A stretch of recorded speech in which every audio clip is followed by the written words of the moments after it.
Maravilha, maravilha. Aqui quem fala é Everson Montanha e mais um Estúdio 1798, né? Estúdios Mac Produções, capitaneado aqui pelo totalmente excelente Cláudio Almeida. Bom dia, boa tarde, boa noite. Salve montanha, salve, salve meu povo, totalmente excelente, é uma coisa que a gente busca sempre, né, cara? A excelência tá com uma meta constante, graças a Deus, com muita força a gente vem trabalhando para isso. E para alcançar essa excelência, a gente precisa entrevistar pessoas e você está trazendo pessoas interessantes, pessoas especiais. Eu sou muito grato, Montanha. Obrigado e fala com a nossa convidada aí. Maravilha, maravilha. Ó, a gente estava até conversando aqui em off, né? Na verdade, a gente vem trabalhando, conversando em off alguns dias, né? Uma pessoa que está, pela atividade atual dela, está me trazendo artifício para eu me aproximar do meu filho, que está nos bastidores ali, Davi. Ela é professora do Davi, educadora, mexe com moda também. Mexo, dei uma parada porque eu foquei mais na questão da educação. Meus miúdos exigem e eu gosto de estar com eles sempre. Obrigado por ter vindo. Eu que te agradeço. Foi difícil, porque. Meu Deus! Alguns- Davi sabe que não me deixa. Vou bancar o Naldo agora. Davi que não me deixa mentir. Está aqui para dizer que ele sabe que a minha agenda é sufocada. Mas claro que tinha que ter espaço para vocês. Bom, maravilha. E assim, foi muito.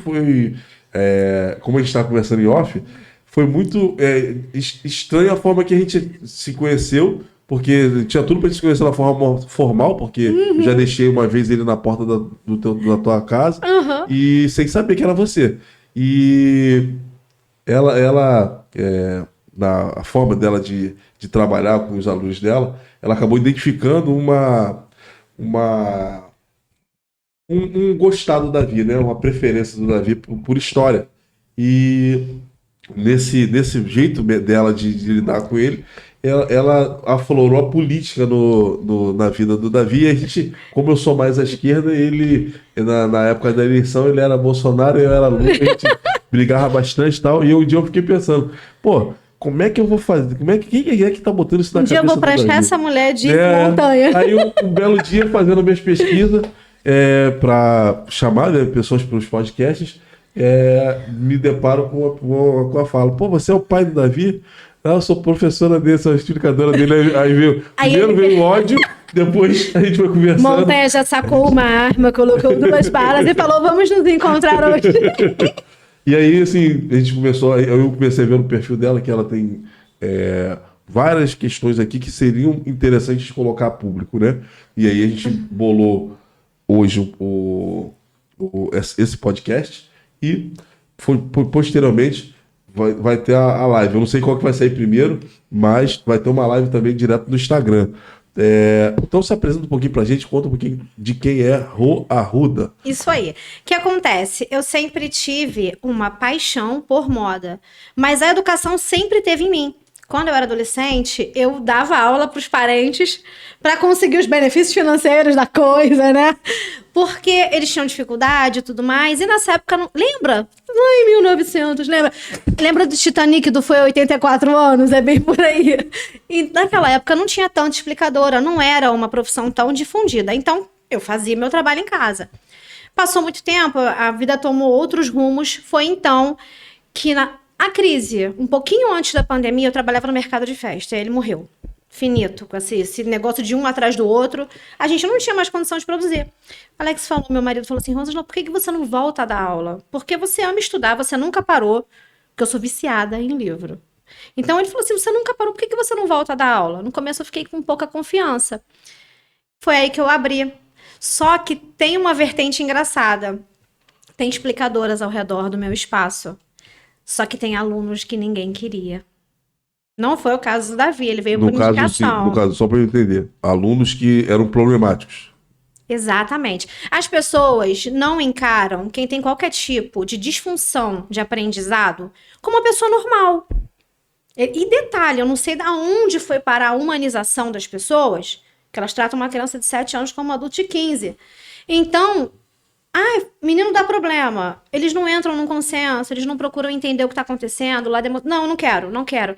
Então eu comecei com alunos que a gente até brinca com o João, né? O João é muito presente. Um abraço, João. Que ele é o marco da minha vida. Eu sou apaixonada pelo João. Porque o João, ele marcou essa história, ele foi o início dessa história. Porque não é que ele fosse uma criança difícil de lidar, era difícil de compreender ele no começo. Então, a gente passou por um processo, e ele hoje é quase meu filho, né? E a gente conseguiu entrar. Foi quando eu percebi que a criança ela não precisava só daquele negócio de vou te ensinar isso, A, B e C e acabou. Ela precisava ser ouvida, ela precisava que a gente entendesse se tinha algum problema por trás daquilo ali. Sabe, outros conceitos. E aí eu fui direto, porque dele veio... Ela, então, indicou muita gente, a mãe do João. E aí a gente veio com outros e muitos nessa vertente. Aí o ponto que eu falei assim, não, eu preciso estar com essas crianças num nível mais de abraçar, foi a Duda. Porque a Duda, ela teve um problema no nascimento, então ela tem uma idade mental atrasada. E as pessoas não acreditavam na Duda. E que me matar é você não acreditar numa criança. Então elas desacreditavam. Elas não davam uma tesoura para ela cortar um papel. A escola Acabaram não tinha independência, né? E a mãe batalhando por uma independência, porque a mãe dela é uma leoa. Acontecia que ali eu tive que torná-la independente. E aí eu falei, cara, eu preciso estar com eles o tempo todo. E aí vai além disso, porque Davi já viu 1000 vezes. A criança chega e fala, tia, tô com um problema. Vem no meu escritório, vamos na varanda. E aí eles começam a conversar, e aí eu vou pontuando, olha, tá difícil aqui, vamos pensar, vamos respirar. Isso é da criança, isso mamãe resolve. E aí a gente vai tendo um caminho legal e um diálogo com os pais. Mas foi daí pra frente. E assim, a gente vai entrar na nossa pauta, porque você já, inclusive, a primeira pergunta tem a ver com a questão da disfunção, mas como é que é visto pelos pais? Evidentemente, assim, eu acredito que assim, a gente tem uma quantidade de pais que querem terceirizar a educação, né? Então, assim, uma coisa é o teu dom de transmitir dentro das demandas dessas crianças essa tua entrega, né? O que você quer resolver na vida delas. Mas uma outra questão é como é que os pais lhe veem exercendo esse diferencial. Não é qualquer um. Eu acho até interessante você que está vendo esse podcast, realmente divulgar, compartilhar, porque você não vai ver explicadoras com essa função. Quase uma terapeuta. Mas explica pra gente aí. Todo mundo brinca. O que acontece? Eu sou uma pessoa que, Davi já deve ter falado, que eu sou muito louca. Porque eu sou muito clara. Eu proponho o que eu posso fazer. O que está além do meu alcance, eu sou justa. Então, eu entro numa parceria com os pais. Eu falo, olha, está acontecendo isso, isso, isso. Amor, isso é comportamental. Isso não. A gente tem que compreender isso aqui. Então, eu sou meio que mãezona. Eu brigo, deve ver que eu brigo, eu chamo atenção. Eu falo, não é comportamento, tal. Eu educo também. Porque eu entendo que os filhos também não são o que são na frente dos pais, né? Quando estão com a gente, eles querem dar um malho. Então, eu falo, olha só. É desse jeito e tudo mais. Mas quando eu vejo que o pai está ultrapassando, negligenciando, eu não me sobrecarrego, porque eu já passei por essas etapas de tomar para mim as preocupações completas. Então eu não me sobrecarrego. Eu falo, olha, está acontecendo isso, a gente pode conversar fora daqui? Podemos conversar sobre esse assunto?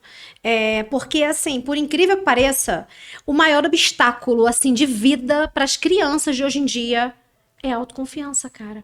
É muito louco. Quando você olha uma criança, eu tenho alunos que eu tenho que chegar para o pai e falar, deixa responder a pergunta. Se tiver errado, porque eu sempre brigo com o aluno se tiver errado assim, amor, claro, né, sabendo que ele sabe a resposta. Olha, amor, você consegue mais que isso. Isso aqui não tá tão bom quanto você pode.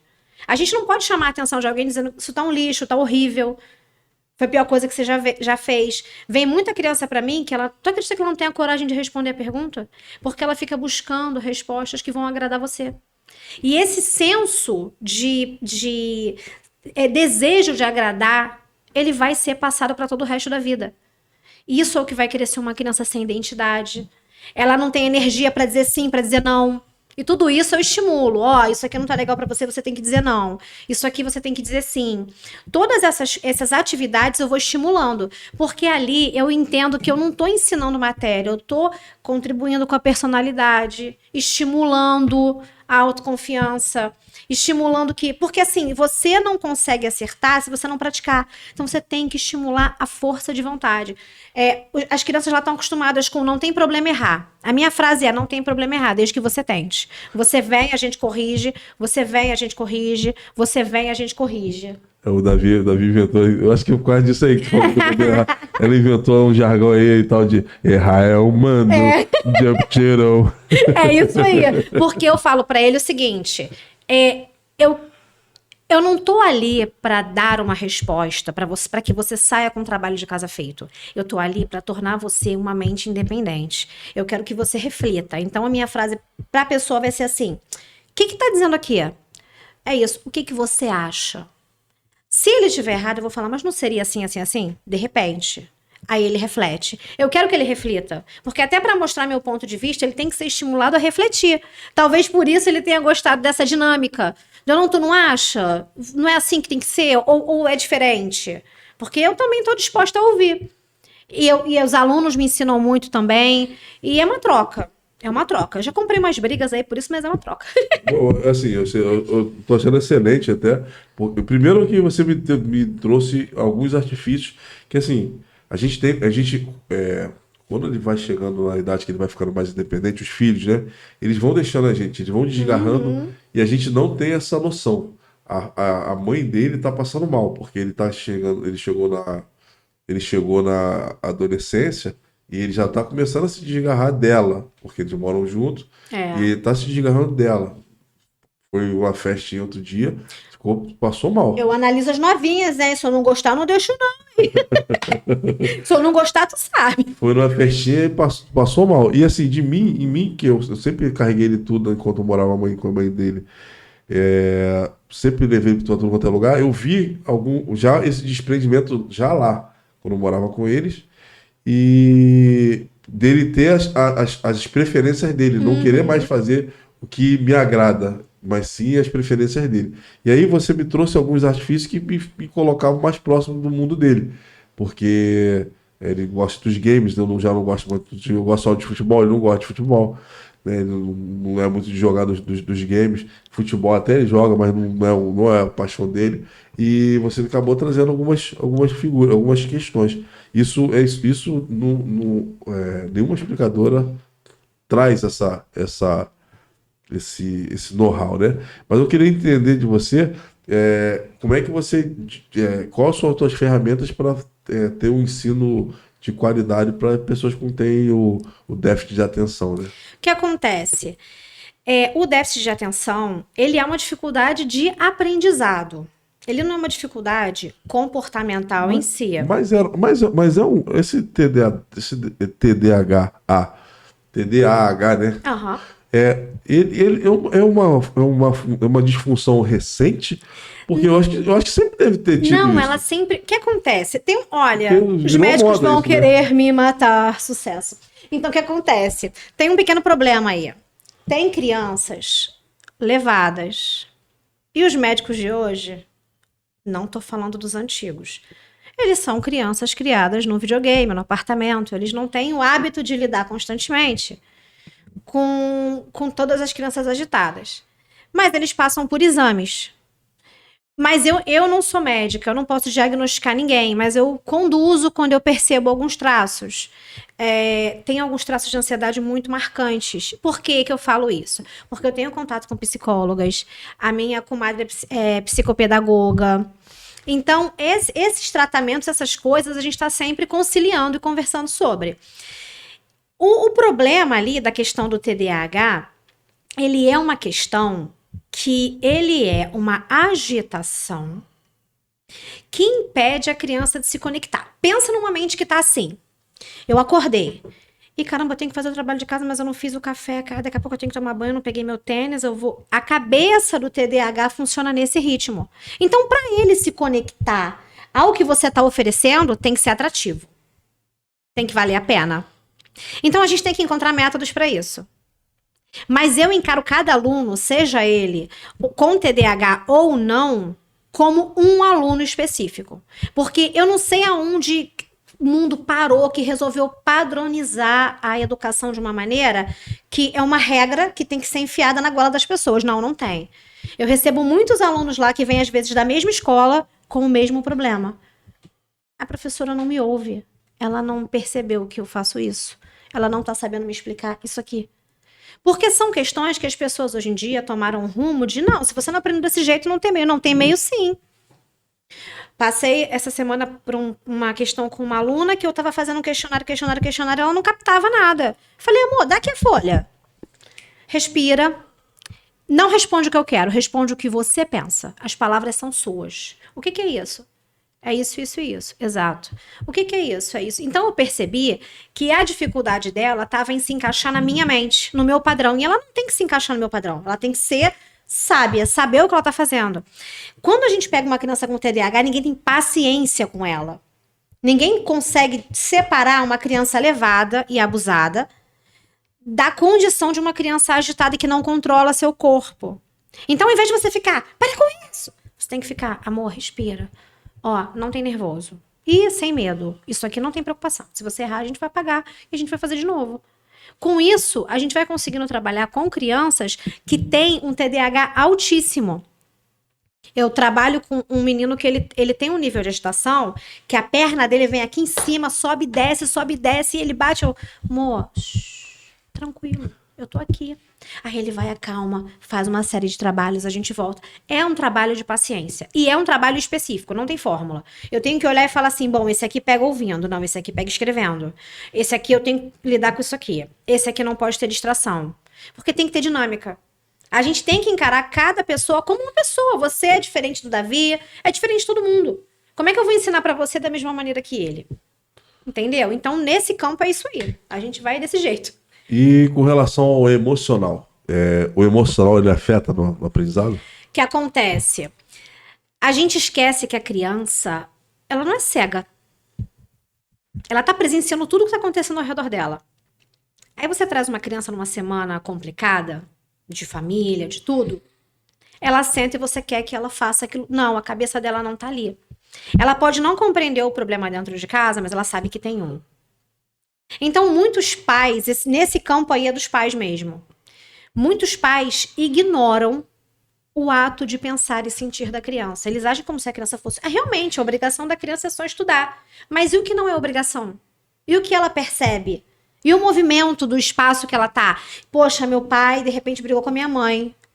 Vou sair de casa, será que eles estão bem? A cabeça tá maquinando. Aí você exige dela 100% e você frustra ela. Frustra ela porque ela se sente incapaz de cumprir o que você deseja, além dos problemas que ela tem em casa.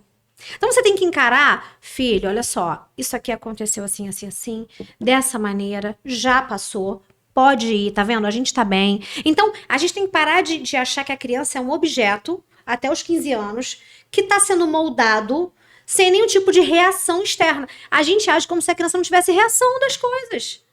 Sabe? É por isso que quando eu lido com professores que a minha vontade é orar por eles até o fim da minha vida. Por quê? Fui falar com um aluno, filho, parabéns. Poxa, ele tem 6 anos. Montanha, ele tem 6 anos. Parabéns, filho. Você é tão capaz, você tá fazendo tudo tão certinho. Ó, errou aqui, mas a gente vai acertar esse ponto. Chegou na escola, tia, você não sabe, a matéria tá muito fácil porque eu tô estudando muito, eu sei tudo. Não, a matéria tá fácil porque tá fácil, depois vai ficar difícil. Falei pra mãe dele, não me deixa encontrar com ela na rua não, tá? Por favor. Porque como é que uma pessoa vira... Ele chegou arrasado em casa. Falei, como é que uma pessoa vira pra uma criança de 6 anos e desconstrói toda a autoestima dela assim? Como é que ela não pensa que isso vai refletir na... Ela fica insegura para as respostas. Ela fica com medo de responder e ser repreendida. Cara, é muito louco o estrago que algumas palavras podem fazer na mente de uma criança. Poxa, tem aluno meu que ficou 1 ano sem fazer uma redação chorando diante da prova. E eu sentava e ficava, filho, suas ideias são super importantes para ti. Conta o que você gosta. Mas eu brinco com eles assim, a redação é uma fofoca, conta a fofoca pra mim, mas escreve. Finge que a gente tá numa sala que você não pode falar. Mas para poder a criança entender um desbloqueio que ele passava por psicólogo e o psicólogo não resolvia. Então, essa é a questão. A gente tem que encarar a criança como um ser que reflete o ambiente dela. Não, você não vai chegar, sei lá, passar de carro pelo cara, uma criança de 5 anos num banco, passar de carro pelo cara, xingar até a avó, 20ª geração dele, a criança passar por aquele medo daquele cara revidar, uma fechada, e ele vai chegar na escola e ele vai falar, nossa, o mundo fechou a porta e agora eu vou estudar. Não tem isso. Você tem que pensar que ele é um ser que reage. Então é bem doido a gente encarar a criança só como eu tive, tá, até os 15 anos eu vou botar aqui e vou encher um pote. Eu vou encher um pote de conhecimento. Não tem como. É bem doido. Mas eu entrar nessa questão do emocional é o seguinte: Davi, quando a gente separou, ele meio que encarou, a meu ver, bem a questão, porque ele viu todo aquilo que você falou, o ambiente que tinha. Inclusive, foi ele que assim me deu o artifício para eu sair. Ele não queria, mas ele entendeu que não era mais sustentável aquela situação. E só que assim, as crianças na separação, no modo geral, elas acusam alguma coisa, né? E hoje o fenômeno da separação tá, assim como se tem um casamento, a separação existe muito. E a questão das mães solo também, né? Como é que você lidar com essa monte de diferença, de distintas realidades? Na verdade, eu lido com esses problemas diariamente.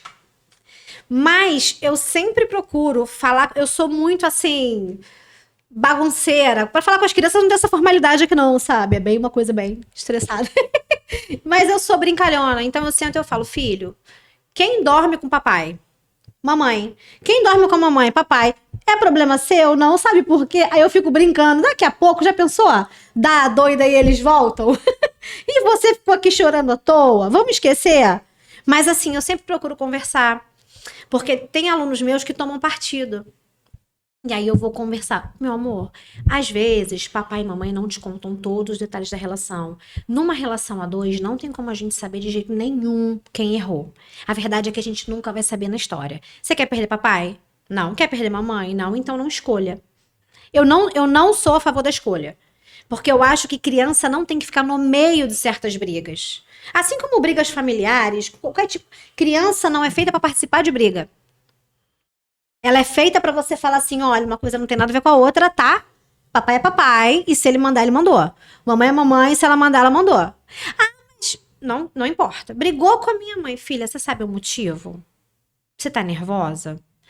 Vamos acalmar, filho? Tá nervoso? Acalma. São expertos em criar, se você coloca ela no circuito, elas são especialistas em criar um conflito entre as pessoas sem querer, para se beneficiar. Ele é um comportamento comigo, um comportamento contigo, e se a gente não tivesse diálogo, a gente acaba existindo um conflito. Eu sempre falo com eles sobre isso, sobre a questão, os pais, né? Eu falo com eles, eu falo, olha só, tem criança, é um ser tão inteligente que ele é capaz de sentir o ambiente e saber quem é favorável a ele. É muito doido porque a gente vê a inocência do lado uma perspicácia que tu fala assim, meu Deus, como é que a pessoa pensou nisso? Mas é porque ele sente quem é mais favorável. E aí ele age de uma maneira mais macia, mais branda. Em contrapartida, ele procura respeitar menos. Mas lá, eu explico pra todo mundo isso. Eu brigo com você, mas eu amo. Ah, tem que fazer, tá errado. Eu não vou aceitar, não é correto. Mas por quê? Porque eu sempre falo pra eles, se a pessoa concorda com você em tudo, não é que ela te ame, é que talvez ela não se importe. Se a gente se importa o mínimo com alguém, Montanha, a gente instrui. Sabe? A gente diz isso aqui tá certo, isso aqui. E na vida, porque assim, você pergunta pra qualquer aluno meu, é muito engraçado, eles não querem sair. Porque se chegar lá, tia, aconteceu isso comigo, poxa, não tô legal. Ó, então a gente vai fazer isso aqui hoje. Você vai conversar comigo. Respira um pouquinho, vamos voltar pra fazer mais coisa. Lá não é uma explicadora, lá é uma continuação da casa deles. Então, assim, raramente você vai ver alguém falar assim, eu quero sair daqui. Porque eu abraço, eu quero saber como é que tá, como é que foi a escola. E eu xingo, isso aqui, ela fez isso contigo, vou matar ela. Falando da professora, essas coisas assim. Eu também batalho pelos meus alunos. Eu mando bilhete em agenda. Eu questiono, por que o tratamento é diferente? que você fez isso aqui? Eu tô de olho neles em tudo. Porque não tem como. Se você disser pra mim que eu tenho que ser professora e separar o carinho que eu tenho por eles do meu trabalho, fecha a porta. Eu não sei fazer isso. Mas mais ou menos o que a gente faz aqui, né? Porque, de qualquer forma, a gente tem que ter um diálogo, tem que tratar bem, tem que conversar. Aqui vai ser uma possibilidade de vocês ali fora, como vocês acabaram conversando ali, trocando telefone, trocando negócios. Então, assim, é interessante esse trabalho, quando você imerge de fato naquele cliente, naquele parceiro, né? Eu acho muito bacana. Tem alguma pergunta aí? Nosso amigo Cláudio das Carrapetas. Tem sim, até porque esse tema é educação, eu sou apaixonado, até porque por quem eu sou apaixonado, que é a minha esposa, ela, acho que o microfone tá falando aqui, gente, ei, melhorou um pouquinho talvez, calma aí. Quem sabe faz ao vivo. Com certeza aqui. Epa. Montanha, meu microfone não tá legal não, eu vou passar a bola aqui para você de novo. Maravilha, maravilha. A gente vai ó, dentro da pauta aqui, vai faltar coisa para eu te perguntar, então você vai se preparar, tá dado para Pode deixar. Para gravar comigo. Mas eu vou fazer uma pergunta aqui com relação às instituições de ensino, né? Como é que você vê essa questão da inclusão, né? E aí já traz as tuas considerações finais com relação a teu trabalho, né? Você tem margem para receber mais crianças, mais adolescentes? Porque eu acho que Não tem mais. quem assistir esse podcast vai te procurar. Olha, é impressionante. Lá, vaga já preenche. Porque como as instituições, né? Eu brigo pelos meus alunos. Eu não consigo passar batido, ver que alguma coisa está fugindo do meu controle com relação a eles. Tem aluno que me chama de mãe. Porque não dá. Por exemplo, as instituições, elas deixaram de se humanizar. Elas viraram mercados financeiros. Só que, infelizmente, a gente não tem como a gente mentir. Uma particular, em virtude de uma pública, fica complicado. E até mesmo em conteúdo. Mas virou uma máquina. Virou uma máquina de fazer dinheiro. Então, se a criança senta... Pô, tem um menino que... Esse menino que eu te falei de 6 anos, a professora dá 12 minutos para ele responder as perguntas. 12 minutos. Então, assim, elas estão desumanizadas. Elas tratam a criança como um mini adulto num projeto. Você esquece que existe uma transição de mente do infantil para a responsabilidade. Se eles lidam com uma criança pequena nesse nível, imagina com quem tem TDAH. Tem uma escola que eu não vou citar o nome, mas com certeza, quando ela ouvir, ela vai saber de que eu tô falando dela, que eu tive que mandar inúmeros bilhetes para ela, porque ela não tinha paciência de lidar com o aluno, que o David conhece esse aluno, e ela simplesmente deixava ele vagar pela escola da hora da entrada até a hora da saída, e mandava um bilhete para a mãe. E eu tive que mandar um bilhete para ela, falando que ele não era mais uma mensalidade, uma cadeira. Que o mínimo que tinha que ter era carinho com ele. De falar, filho, não pode, não pode. Porque lá em casa, eu brigava com ele, chamava atenção e ele respeitava. E ele amava. Mas também na hora que tinha que abraçar, beijar, dar carinho, eu tava ali. Então ele tinha consciência de que toda repreensão vinha de um ato de amor. A maioria das escolas que eu vejo hoje em dia, como eu te falei da Duda. Você tem que fazer isso aqui? É pra cortar? Tá aqui, tá cortado. É pra escrever? Não, filha, é pra escrever. Vem comigo, faz comigo. Mas não tá bonito, mas vai ficar. Não tá hoje, amanhã fica. Mas não é também essa questão aí também, não é porque a falta de tempo que o pessoal diz? Não, a falta de tempo tem. Uma criança dessa tem direito a um mediador. É o mediador que não faz esse trabalho. Olha que doido que a gente tá falando. É uma pessoa só com ela que não tava fazendo esse trabalho de uma maneira certa. Ela chegou pra mim... Ela ficava pra mim, o que eu escrevo aqui? Não, eu falo logo, não é assim que responde. O que você acha que tem que escrever aqui? Eu acho isso, tá certo, tá certo. Tá errado. Então vamos botar isso aqui no lugar? Então a criança ela tem que ser estimulada a ser. Você não tá criando alguém que não vai ter vontade própria. Essa criança, olha que doido, ela vivia a mãe dela sempre tentou colocar ela como uma criança independente. E ela realmente conseguiu, porque ela batalha por isso dia e noite. Mas a escola não estava dando essa assistência. Então, quando ela brincava de alguma coisa que ela não queria, ela fazia assim, eu brinco. Eu falava, não, filha, você não quer brincar? Você é livre. Então, quando você tem essa consciência da instituição não ensinar, a instituição não tem que educar, mas ela tem que olhar com carinho, senão ela não é inclusiva. A criança está medicada? Ela está dentro dos padrões do que pede? Sim. Então trata com carinho. Sabe? Você sabe que ela exige uma atenção a mais. Mas assim, realmente, como eu tô te falando, elas não estão humanizadas. Elas olham a criança há 5, 6 anos, já pode se virar. Já pode... Não, eles precisam de atenção, eles querem ser queridos. Lembra que você gostava da sua professora do fundamentalzinho lá? Porque você tinha um elo de carinho com ela. Hoje em dia se lotam as salas ao máximo, a criança fica ali. Porque se não tá tendo atenção para todo mundo, é porque a sala tá lotada. Se a sala tá lotada, tá ganhando bem, dispensa um dinheiro, bota um auxiliar. Você tá entendendo? Precisa desse carinho. Porque a gente tá criando um exército de frustrados que não atendem a meta. Porque eles estão ali, eles estão ouvindo, mas eles precisam que você fale, não, filha, assim, assim, assim, ó. Sabe? E eles não ouvem. Então, eles não conseguem concluir o que tem que fazer. Isso gera uma frustração porque eles são cobrados. É claro, né? Em casa o pai pensa, pô, pago a escola, tal. Ele não, às vezes ele não percebe, não é nem maldade, ele não percebe que o que ele paga não está sendo aplicado. Que pra gente ver matéria a gente bota no YouTube, poxa. Se fosse só para ele sentar, assistir o que está escrito no quadro, a gente pega um print da internet. Ele precisa, o aluno tá ali para ser ensinado. Entendeu? Davi, vem aqui. Vem cá. Vem cá, Davizinho. Vou encerrar aqui pra gente. Considerações finais, rede social. Pode baixar um pouquinho, ficar um pouquinho. Pode até ajoelhar pra ficar pertinho dela.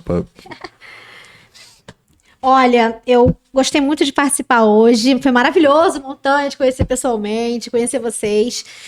Eu só peço a vocês que quando vocês forem lidar com um aluno que ele precisa de uma atenção especial, ou o filho de vocês, gente, muita criança tem ansiedade simplesmente pelo fato de não ser ouvida. Deixe falar, não complete as frases, dê atenção, dê importância. É um ser que quer participar da rotina de vocês. Ele tá ali porque ele quer ser presente. Então, é o futuro da nação. Se a gente não tomar cuidado em como a gente molda esse futuro, a gente vai ter um monte de gente que diz sim pra tudo, insatisfeita, triste e frustrada. Ô, Davi, qual que tu acha da professora? Fala aí. O que tu acha de mim? Cuidado. Ele está aqui. Totalmente excelente? Tu me ama? Tem que falar que me ama, cara. Lógico, né? Cara da mãe. Queria mais uma vez agradecer Obrigada. a presença. Obrigado, Davi, pela me apresentar. Por causa de você, fez a ponte para você estar aqui, para ela estar aqui. Se inscreve no canal. Dá uma meta de like aí pro pessoal aí. Teus alunos. É obrigação dos teus alunos estar te assistindo. É obrigação. Que isso? Vou dar na cara de vocês. Não, exatamente. Eu não sei quantos likes. Eu não sei quanto é a média. Chuta aí. 100, 10, 15, 20, 1 milhão. 100 likes. 100 likes é o desafio da Rua Arruda para esse vídeo aqui. Isso aí. Muitos compartilhamentos, jovens. Exatamente. Inscreve no canal, dá aquele like, comenta aí, diz que é professora, que o que você acha dela. Pode dar teu comentário aí, a gente vai repassar tudo para ela aí. Vai estar ao vivo, hein? Vai estar ao vivo. Se você tiver... se você quiser participar dessa bancada aqui, na descrição do vídeo tem como você faz para participar aqui no estúdio Meg Produções aqui no Caxambi. Estúdio 1798. Um bate-papo que você vai se amarrar. Totalmente excelente. Um beijo do Pesadão.